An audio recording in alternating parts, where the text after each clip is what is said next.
দেখুন বিশাল একটি জাহাজ এমভি JR1 বা JR1। এই বিশাল জাহাজটিতে ওঠার জন্য দেখেন বিশাল একটি মই, লোহার মই স্থাপন করা হয়েছে। বিশাল এই মইটির সাহায্যে কিন্তু এই জাহাজটির নিচ থেকে উপরে ওঠা হয়। প্রায় 3-4 তলার সমান কিন্তু হয়ে গেছে এই জাহাজটির যে সামনের সাইড। বিশাল সুবিশাল একটি জাহাজ এমভি JR1, যেটির এম নাম্বার হচ্ছে 26269।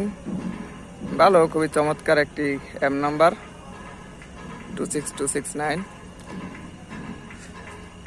তো বিশাল এই মইয়ের মাধ্যমে কিন্তু এই জাহাজটির নিচ থেকে উপরে কিন্তু লঞ্চের যে স্টাফ বা কর্মী রয়েছে তারা কিন্তু ওঠানামা করে।